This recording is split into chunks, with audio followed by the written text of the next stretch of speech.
Hey, everybody, and welcome to another episode of the Overlap Podcast. And with me, Sid Sexton, and my good friend Keith Glines. Good morning, Keith. Good morning, Sid. Today, we've got a quick hit on a topic that I've been kind of focused on lately, and really which is a reminder of the lifeblood of your organization, which is what, Keith? And it was inspired by a Wu-Tang song today. Yeah, I did put that in our show. Well, in our little notes up here on the board. What's the Wu-Tang song? Cream, right? That's right. Cash rules everything around me. Cream. That's it. So I've been focused on cash flow. I've been focused on how that runs in and out of our organization, and the reason being is we've been focusing on a different segment of work in our industry, and it has disrupted our cash flow, and it's taking some getting used to, and I think that my reminder to me was to make sure we manage it and make sure that we're not getting in over our head. And I thought that would be a good quick hit reminder to our listeners to make damn sure you are watching your cash, because it's absolutely the only reason a business goes out of business. Because why? Because cash rules. Cash is king. Cash rules everything around me. That's a funny Wu-Tang song. If you're a 90s rap aficionado, you know exactly. You don't even have to be aficionado. If you grew up in the 90s, you probably heard that song like us. But cash is one of those things that people, you understand intellectually, but you really get a chance to understand it physically when you run out, And I've gone broke a couple of times, so I probably have a little PTSD over it. And as I start to see in our scoreboard that cash is not coming in at the same levels, and you can start to watch cash flow analysis and see we've got some months that are negative, and that's a real warning sign for me. What people don't really understand is if you're just looking at your P&L, you can look like you're making 20% or 10% for the year, or 10% for last month, or 10% for this quarter or last quarter. But you can still be going broke because you're not collecting it. And it sounds elementary, but I think it's just one of those reminders to, hey, check your balance sheet. Hey, check how that money's coming in. And really, if you boil it down to the brass tacks, it is, who are the people that you have billed that have not paid? And you've got to have a system to make sure you get that money collected for the work that you've done. I can't remember what episode it was, but we were talking about that, how I love to base my business on what I've built out, but I never look at what's coming in. Oh, yeah. And that's tough. Well, and I do think lots of new, young, inexperienced entrepreneurs or business leaders in general operate their business like they do with their checking account, but they look at their P&L like that too. But so there's two things that they'll do. They'll look at their P&L, or they'll have the feeling that I've sold all this work and I'm good. I'll go ahead and spend this or that because it feels like everything's moving in the right direction. Yet you haven't collected the money from it. Or the other side of that coin is you've got $10,000 in the bank, and you've grown up like the rest of us and have never had $10,000 in your bank. Let's say $100,000 in your bank account, and you've never had that, and you're like, oh man, we're rich. You're just not factoring in you're going to owe $20,000 in payroll next week, and then rent's due, and then all your notes are due, and so you really only have about $32,000, and all that money's going to come due again in another 30 days. So you better get another $100,000 in. You just got to manage it. Let me ask you this: when you decided to change direction and go after another segment of business, yep. Did you plan for the cash flow disruption? I did. I knew that I had cash reserves that could get us through. I thought that it was so when you start anything, and I wish I had a whiteboard in here so I could explain it to the audience, but I've got a big black eye, and so I've got a face for radio right now. That black eye is mean looking. Yeah, try jujitsu, they say. It's Come train awesome. jujitsu with us. Yeah, I got a wedding to go to. But when you start anything, and let's say you've got a service, right? And let's say you've got a service that's like routine service, like mowing or something like that. You're going to go and do the work for 30 days. You're going to pay the people for 30 days. You're going to pay for the fuel. You're going to pay for, the management. You're going to pay for whatever, all the expenses that go in with it. And then you bill at the end of the 30 days. And then that customer's got 30 days to pay. So that's a 60-day cycle. And then I factored in, well, what if they pay a little late? I've got a 90-day cycle of X amount of dollars. I've got that set aside. Well, if you multiply that times, a few, and they don't pay within that, 30 days or 45 days or 60 days because of, I don't know if this is actually the case. I'm a little cynical, but it might be stemming from my PTSD of going broke. This didn't get to the processing that it's supposed to be getting to. So we'll get that over to Rita, and she'll get that stuff processed, and you should have something soon. But it's no one's job to make sure that we get paid in a timely manner. We've got to be the squeaky wheel, and we don't know that. We send the bill to the wrong person or whatever, and then Rita she drops the ball this week, or, she's out on vacation. Now it turns into 120 days, and it's like, $300,000 or $400,000. And so I see the cash going down. The work's been done. They're way behind. And I start getting a little antsy. Let me tell you about one of our sponsors, Chris Drogmiller. He's with CMD Fencing. One, I really appreciate his support to the podcast. He listens to the podcast. But long before that, he has done several projects for me at my home, at our business.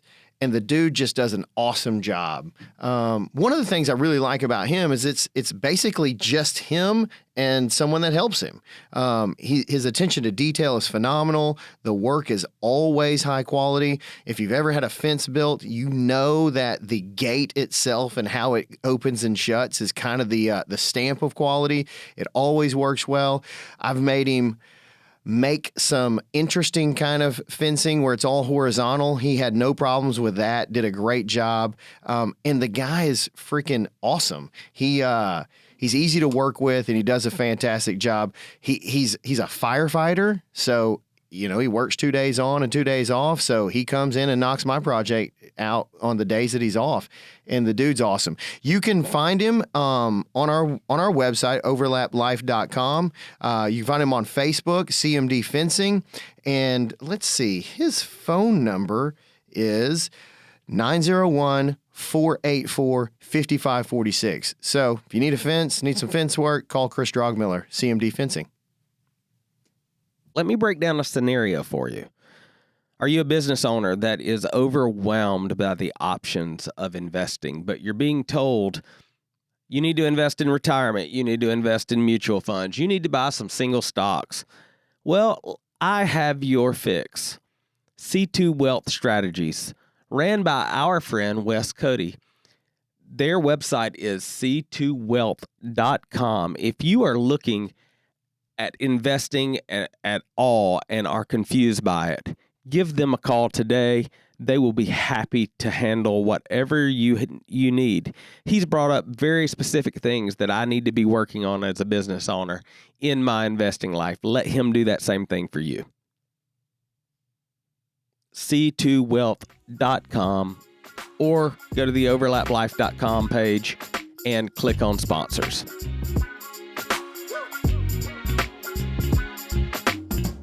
I had someone send me a deal they were doing this week, and they were wanting to look at, what this is going to cost to start, right? They were doing a new real estate project, and okay. And I think in any project that you're looking, especially when you're looking at redirecting or opening a new office or whatever, and you can speak to this because you just did this last year, it's always going to cost more and take longer than you think. Yeah. Yeah, always. Always going to take about 10%, 20% more in the building costs, and then there's all the costs you didn't factor in and moving in. The only place I'm never conservative is when I start something. When I start something, I know it's going to be way more than I think. Yeah. And it's going to take way longer than I think it's going to take. And that's just experience, because yeah. you get your butt hurt a couple and maybe of times. That's my PTSD from going broke too. Yeah, man. Yeah. So, and this is designed to be a quick hit. If you've got some questions about cash flow management, please hit us up, Facebook, Instagram, LinkedIn. Ask us some questions, and we'd be happy to take those questions and make it a more robust podcast talking about cash flow management. But what I would say is that one of the best cash flow management lessons and tools that I got was several years ago. I read the book Profit First. Really, Steve Bousquet, my good friend and an early mentor, said, here, you need this. I read Profit First, and it really made cash flow management pretty simple. And if I boil it down, and just my interpretation is how much money, what I find a frequency that's pretty routine, and making payroll was kind of the routine. That was the signal to then go, okay, every week we're going to make payroll. Let's say payroll we do on Wednesday, so it goes automatic deposit on Thursday.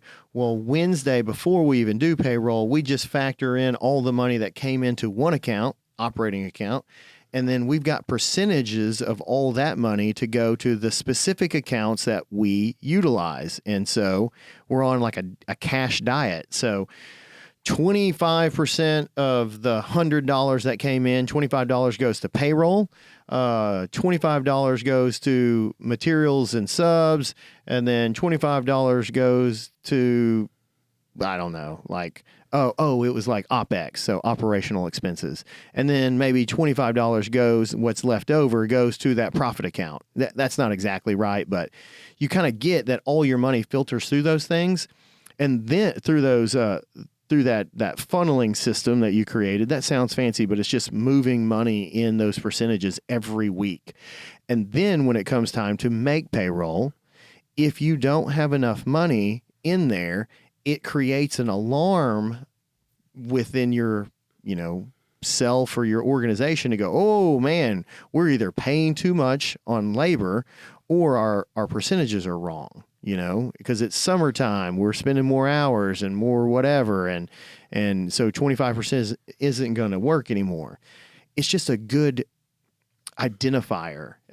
It's like an alarm bell for your cash when you go to spend your OPEX, which would be like, rent, utilities, paper, whatever. If you don't have enough money in there, you got to look at it and you got to try to cut some expenses or raise your budget for it. I like also what you said, because we preach the P&L a lot in here. Look at your P&L, but it can be deceptive. It is very deceptive if you're not taking into account your accounts receivables. 100%, and that's on the balance sheet. And that's where you see, what do you have cash on hand in your balance sheet? What are your receivables? What are your current payables? What is your long-term debt? And we'll get into that at another time. But the message today in this quick hit is watch out for your cash. You're probably in the middle of the year running and gunning. You're probably, trying to meet all kinds of expectations and trying to just keep your customers happy. Will make damn sure you don't get close to the edge by running out of cash. Last thing I'll say is this, is that I know there's lots of folks that don't want to go borrow money, and they want to build a business debt free. And I'm with you on that. I commend you. I'll say this though, is that the bank will always loan you money if you have money. But when you get to the bottom or to the end of your cash, that you cannot go to the bank at that point because you're out of money, and they don't lend money to broke people. Nope, they don't. It's funny the way that works. Yeah, I know, right? And I think that's the misconception that like I'm just going to fund everything on cash and whatever. And I'm with it. I'm not knocking Dave Ramsey. He's freaking Dave Ramsey. I mean, he doesn't care if I knock him or not, and it'd be ridiculous for me to do so. But there's nuance to everything, and I think the nuance is just be mindful that, maybe you did start something and maybe you need, I don't know, maybe you need a loan on that equipment or that truck because you need to get moving and you don't have $45,000 to put down on that, or you do and you're just running out of cash, and it gets you real close to the edge, man, and you will go out of business when you run out of money, and the bank will not loan you anything at that point. It's too late then. It's too late. Dave, we love you though. I do love him. You changed my life. Anything else on this? No. I'm trying to keep it quick. That's good. Quick hit. Yeah, if you guys got any questions, man, just reach out to us. Hey, and speaking of that, Profit First and Steve Bousquet, he's definitely one of our longest sponsors, and he does a fantastic job with that Green Profit Academy. They've got all kinds of resources. Man, they're putting out new stuff all the time. That's cool. I'm actually going to be on his podcast next and week. Their audio book's really killer. Yeah, the audio book is good. So go get that. All right. Well, thanks, guys. Appreciate you listening, as always. Thanks for the support. Thanks for supporting our sponsors, and we'll talk to you next time. Peace. Hey there. My good friend Steve Bousquet and his partner, Christine Era, the owners of Green Profit Academy, are super excited about a new product they've got coming out. If you didn't know, they're the authors of Profit First for the Lawn Care Business. And it's a book written by Christine Era. Steve plays a big role in sort of adding to that. But they've got that book. It's already out. But if you're an audiobook listener, and you just learn better by listening, they've got the audio version coming out, and I think this is really cool. They've got Christine Era narrating the audiobook, and she does a really good job. I've heard some clips of it. It's pretty fantastic. And Mike Michalowicz, the original author of Profit First, he reads the foreword. And so they've got a book launch that's going to come out on their website, Green Profit Academy, and you should stay tuned for more information about that. They're going to have some giveaways. They're going to have some other special deals going on. But the book itself, the audio book, will come out September 12th. So please be on the lookout for that. And if you need some help with Profit First for your green industry business, please give them a call or look them up, Green Profit Academy. Thanks so much. Okay, guys, everyone knows if you're a business owner, a business leader, or you're just a person in the world needing help with accounting, you need a real partner. You need someone that's going to listen to you and not just plug numbers in to make their job easy to do your taxes. At least that's what I want.